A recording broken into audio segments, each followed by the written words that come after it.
Hi there. One of the things that I don't like about Alex Jones, 300 pounds of anger, as he's been described, and David Icke and all his fellow travellers, supporters, groupies, and wannabes, is that they try to make out that the state is some kind of omnipotent, almighty, all-powerful general operations department god. And I have to say that from experience, well, for a start, there is no strategy, or if there is, it's a completely fluid, flexible strategy. It's mostly crisis management. It's mostly making it up as you go along, and it's really a question of horse trading and getting people on your side if you possibly can. Now, the state, for a start, the state is a mechanism, a complex mechanism or matrix for the support of the government of the day. Now, this government could have been democratically elected, so called, or it could have just seized power, either on a temporary basis or a permanent basis. But the state is the permanent bureaucratic mechanism of government, in support of government, everything from the security forces to the bureaucracy itself, to the civil servants, so-called. And they are, by and large, basically looking out for their jobs. That's the number one thing. Some of them do want to have a better job at the end of the day, so they're looking out for promotion, and those are kind of the zealots that you meet from time to time. Either they're either they're literally private security, or some kind of minor bureaucrat, and they're kind of they're nasty lot, generally speaking, but that's all they're really interested in. Not world government, not world savage, not world domination. They just after their own feathering their own nest, basically. And that's true of every political system of the state generally. So when people talk about the state, they make a mistake in thinking that it's the government that we can see. It's in fact the government that you can't see. And that's before you get to the military-industrial complex and the role of the corporations, who are themselves just merely in survival mode, mostly, making it up as they go along, as I said, without really much strategy, just seizing opportunities of making vast sums of money when they arise. Because, in business, you should never look a gift horse in the face. That's number one. Number two, you should always walk through a door of opportunity. Obviously, you're taking a risk, but to accumulate, you have to speculate.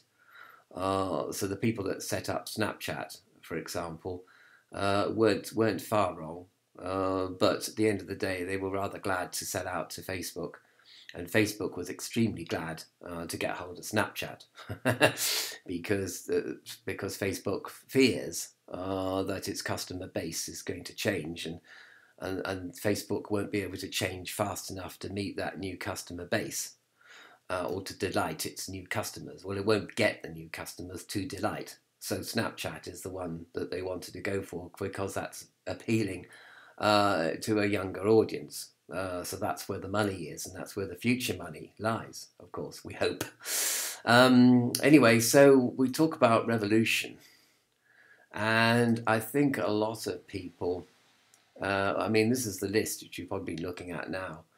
The people have a lot of power. People say power to the people, but the people have a great deal of power. But they don't exercise that power. We'll come on to that in a minute. And they don't know they have this power. And they don't also trust the power that they actually have. which is a sort of gut reaction, which has some kernel of truth attached to it.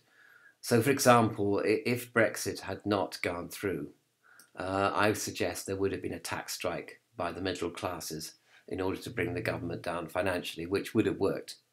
Now, there are also worker strikes, trade union strikes, but they are limited because they often inconvenience and harass ordinary members of the public and alienate ordinary members of the public to the actual strike going on the ground level. But that also depends on media coverage of the workers' strike, which is normally hostile. So a tax strike is seen as not only not hostile in many cases because it's coming from the middle classes and the actual, the actual self-employed people and people like that who are right wing. There's nothing actually they can do about a tax strike. So the tax strike is very powerful. I mean, there's all sorts of things,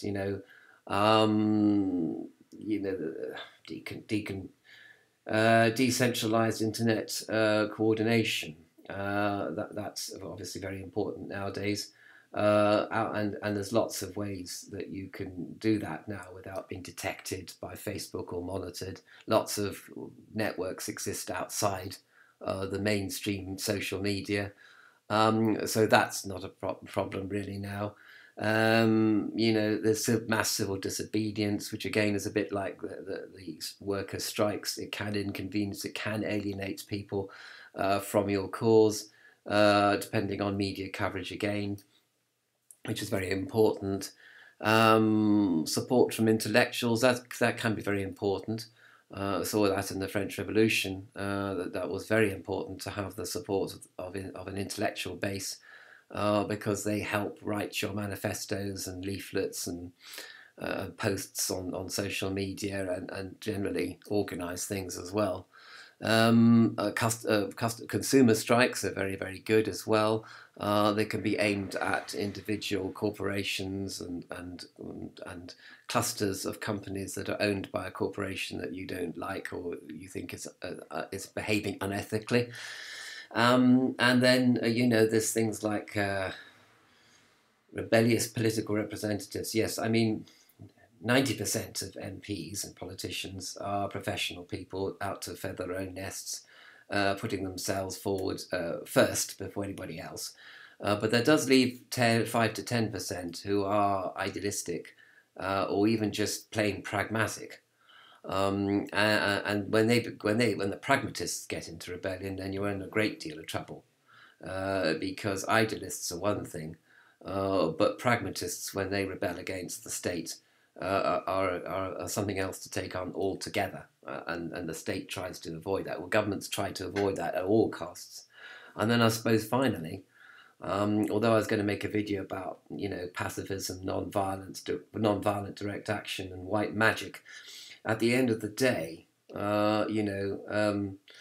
units of military rebellion. The thing, for example, you could say that there's 100,000 people in Parliament Square. Let's go and break down the gates to number 10. Thatcher's gates. That's you could say that, but the crowd crush would kill maybe hundreds of people. So that's not much of an option. If you're really going to have a revolution, you do need the cooperation of units, whole sectors of the military, as history has actually shown. Because at the end of the day, the Bastille is not knocked down by non-violent direct action. It is, in fact, stormed with muskets and powder shot and cannon, to refer to the French Revolution, of course. So you do need the military, and the Shah of Iran was brought down in 1979 with the cooperation of both security forces, police, and a lot of military units. And they are professional soldiers, obviously, who are prepared to fight and who know how to fight, and to wage military campaigns against the loyal troops of the state or the government. And a lot of people, I think, in the world, a lot of people on the Clapham omnibus, the people in Tottenham Court Underground, know in fact that you need a certain coordinated number of, of factors involved in creating a revolution. You would need intellectual support. You need the support of the military. You need worker strikes. You need to. I mean, you need a certain combination of all these factors I've described would have to come together in a certain configuration in order to create to create a successful revolution. And up until, I don't know, the 1960s, I think a lot of people thought that revolution was actually possible in the United Kingdom, for example. Certainly before the Second World War, people thought that revolution was actually possible. But then, you may say, well, what has the state, what has the government of the day got to defend itself? I mean, if all this is possible, and there's nothing they can do about it, for example, a tax strike, nothing they can do about that, then how is it that they manage to defend themselves? Well, it is, there's a number of factors. One of them, of course, is the media. I mean, if the state can get hold of the media, then you're pretty much 75% there. Because people, believe everything they read in newspapers and online, and they're influenced on a cultural level, on a very, very fundamental level, by the media that they're exposed to. And so therefore, the media really, if social experimentalist, for example, wants to fight the good fight, Danny Shine must take on the media, which he has done from time to time. But again, modern artists and also the modern media should be targets of his various sarcasm and irony and general nagginess and disruption even and certainly annoyance anyway, because they are the only institution really, because they disseminate information, and so whoever knowledge is power. So the amount of knowledge that the populace has or doesn't have is a big factor that determines their docile compliance. But I think the other thing is that a lot of people, obviously a lot of people say, well, revolution isn't possible anymore because we don't have the trade unions, the military aren't going to go on to rebellion, well, not yet anyway. They realise that this configuration of various things to cause a revolution is actually quite unlikely, especially in the UK for various historical, economic reasons. And a lot of people also, a small small but sizable minority, perhaps of intellectuals or semi-intellectuals, have also read George Orwell's Animal Farm, which they probably read when they were when they were school children, and if they're my age, who's nearly 60, then they will have been exposed to George Orwell, whose main thesis is that despite revolution, a new ruling class always takes to the ascendancy, always comes to the fore, and very often, actually more frequently, they are worse than the ruling class that was there before. And it is better to reform the ruling classes that exist now than replace them with a ruling class that you know nothing about. That again is playing it all by ear, is making it up as they go along. A ruling class that is very insecure because they've only just taken over. They're very jacked. They're very high. They're very enthusiastic, very zealous. And they can actually descend into incredible violence to defend their position and to maintain their power structures. So, evolution, as they say, is better than revolution. So I suppose all these factors that come into play for revolution can also be part of evolution. I mean, worker strikes and tax strikes and consumer strikes and civil disobedience, etc. They can actually be part of an evolutionary process whereby the ruling classes and the corporations and the military-industrial complex are slowly but inevitably reformed through various independent actions and campaigns. both on the cultural level and on the street level, for that matter. I mean, the street level is merely just advertising, really. And the more outrageous you are on the streets, the more you get around social media, etc., especially nowadays. So, you know, be outrageous, because that's what gets your video to go viral. Video yourself being outrageous, and the rest follows naturally, which we all know about, really, as campaigners. Anyway, so I think the media account for 75% of people with docile compliance. I think a little bit of cultural conditioning from books like Animal Farm. I don't know if it's still studied in schools. I suspect it probably is, because it's a very good manifesto for the state and for maintaining the status quo, rather than going down an unknown road towards revolution. Which I'm not saying that George Orwell is incorrect empirically.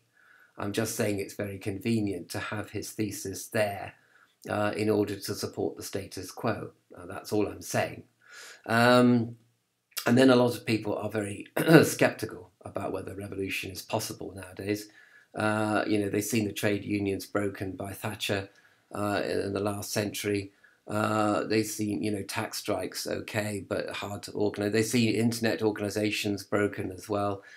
People are rather sceptical that all the things that are arrayed against the state and the government of the day, could actually all just sort of come together magically and to create a sort of black wave that would take over the government of the country. People don't see it unless all these factors are sort of pushed along by some kind of historical precedent, by which I mean, if there's been a history of revolutions in the country, then the state are very nervous because, you know, all the factors that are arrayed against them could come together again. But in the UK, there's no such historical precedents, really. And if there have been rebellions, and they've been put down, or they've been sort of run into a quicksand or something along the way, or they've been betrayed by some other group, like the TUC regularly do that to the miners. Well, there aren't any miners' unions left anyway for the TUC to betray. But when they, you know, they often do that. Of course, you know, workers' organisations and trade unions actually fight each other sometimes, which is ridiculous. But there you go. So people are sceptical about whether revolution is possible. Basically, when you account for all these factors, that explains why I think there is so little support in the UK, for example, for actual revolution. And it really would take a great deal of a sort of convergence of special circumstances to create the possibility of revolution. And of course, the closest actually we came to revolution is literally, or could be close to revolution, is really if Brexit didn't happen in one form or another. I really think that there's possibility of a right-wing revolution actually happening in the UK when the men in their white vans refuse to pay taxes and VAT returns. When there are, that would be the biggest one. Mass civil disobedience, intellectual support, perhaps even military support. I mean, you know, you are talking then about a real possibility of revolution. And they would be supported, of course, by a cohort of actual MPs with experience of government, which would mean that any revolution to do with Brexit would be kind of a softer revolution, and perhaps with people leading it who are more secure, more experienced in actual running the country. So I don't think, you know, and that was always a possibility literally in 2016, I think, if the Remainers had actually won, or basically, if in any way the Liberals managed to revoke Article 50, then you are talking about special circumstances for revolution, but not the revolution, you know, with the little Lambeth Communist Party revolution idea. We're talking revolution at a much more fundamental level than just a Marxist-led revolution. You're talking somewhat on the lines of the 1832 Reform Act, when the middle classes literally said, we're not paying you any taxes, the government will fall in a fortnight. You know what I mean? Literally, because you'll run out of money. You won't be able to pay the security forces, okay? You won't be able to pay the army. You're finished. And that was enough threat to get electoral reform in 1832. So I hope that I've shown really that, you know, revolution and rebellion even are kind of romantic ideas, and they may even help to speed up evolution, or to get more change, push social change down the track a little faster than it would do normally through rebellion. But ultimately, the man on the Clapham omnibus is right to not hold revolution to be of much value, unless and until circumstances come together which mean that revolution is the only way out of a national problem.